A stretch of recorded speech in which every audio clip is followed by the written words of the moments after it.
Bangladesh cricket বোর্ডের নির্বাচন হয়ে গেছে দিন কয়েক হলো, তবে এর রেশ এখনো রয়ে গেছে, কাদা ছোড়াছুড়ি চলছে এবং সেটা চলতেই থাকবে অন্তত আগামী কিছুদিন।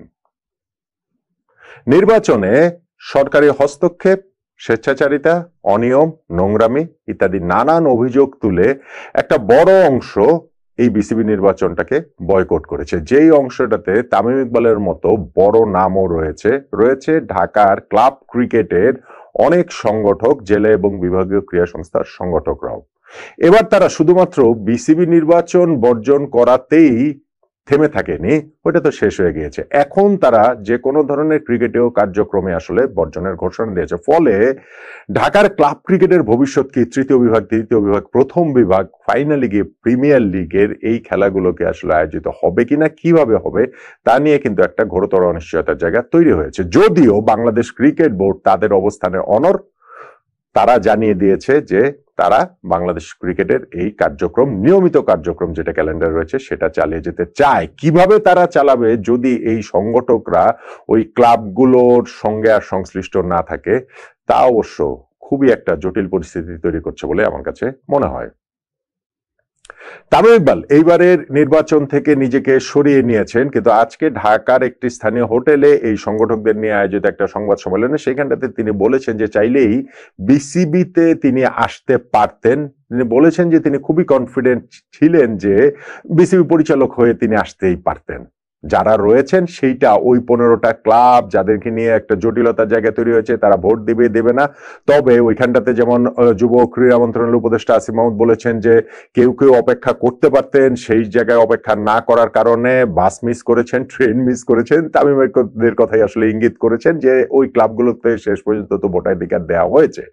তামিমের কথা হচ্ছে গিয়ে যে ওই 15টা ক্লাব থাকুক বা না থাকুক, নির্বাচন করলে, বিসিবি নির্বাচন করলে তিনি বোর্ডে আসতেই পারতেন। তবে তিনি এইভাবে বোর্ডে আসতে চাননি, বরং একটা সুষ্ঠু নির্বাচনে চেয়েছিলেন। এটাই ছিল ন্যূনতম দাবি এবং সেই দাবিটা পূরণ হয়নি বলেই ওই জায়গাটা থেকে সরে দাঁড়িয়েছেন।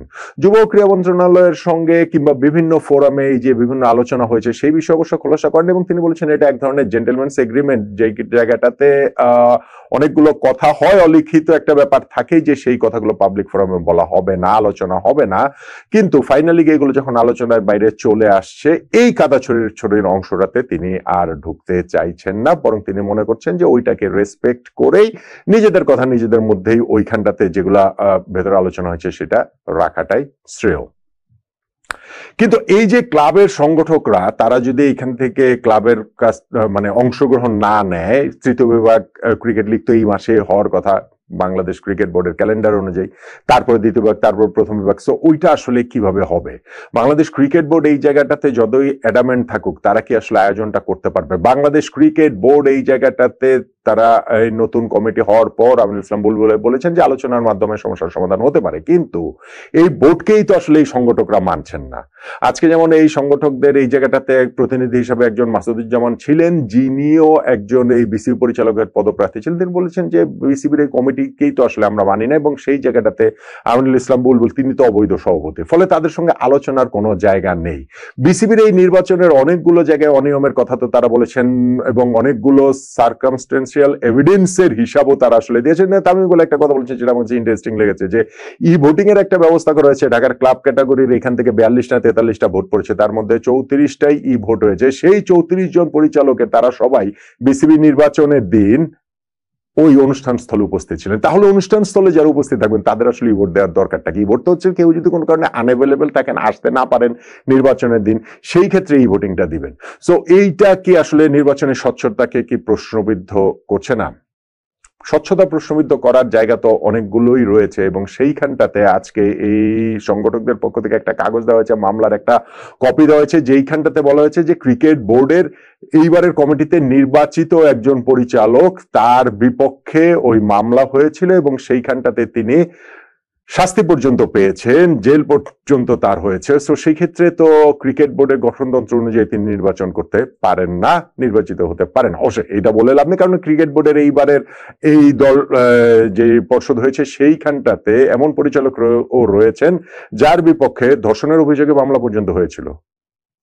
এবং সেই নৈতিক স্খলনের যে জায়গাটা সেইটা হওয়া সত্ত্বেও তিনি যদি বিসিবি পরিচালক হয়ে যেতে পারেন, তাহলে তো এইটার বিসিবি নির্বাচনের যে গঠনতন্ত্রের যে জায়গাটা, নির্বাচনের যে জায়গাটা রয়েছে, সেগুলো সবকিছুই আসলে ব্যত্যয়ের জায়গা তৈরি হয় বলেই মনে হচ্ছে। কিন্তু এখন এই মুহূর্তে এসে তারা একটা জিনিস বলেছেন যে এটা তারা পরাজিত হয়েছেন, পরাজিত পক্ষ, তাই বলেই যে তারা এরকম অভিযোগগুলো করছে বিষয়টা সেটা নয়। বাংলাদেশ ক্রিকেটের সেই স্বার্থের কথাটাই তারা মনে রাখছে, মাথায় রাখছে। যদিও নিজেদের মধ্যেও বিভেদের জায়গা ছিল, নিজেদের মধ্যেও ফাটলের জায়গা ছিল।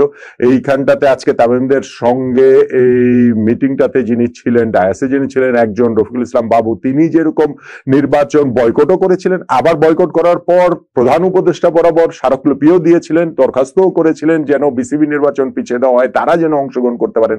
এটাও ক্রিকেটের বৃহত্তর স্বার্থে বলেই হচ্ছে গিয়ে প্রেস কনফারেন্সটাতে তিনি বলেছেন, যদিও সেইখানটাতে তার ব্যক্তিগত স্বার্থের ব্যাপারটাও অনেক বেশি প্রাধান্য পেয়েছে বলে বোঝাই যাচ্ছে, এটা আসলে স্পষ্ট।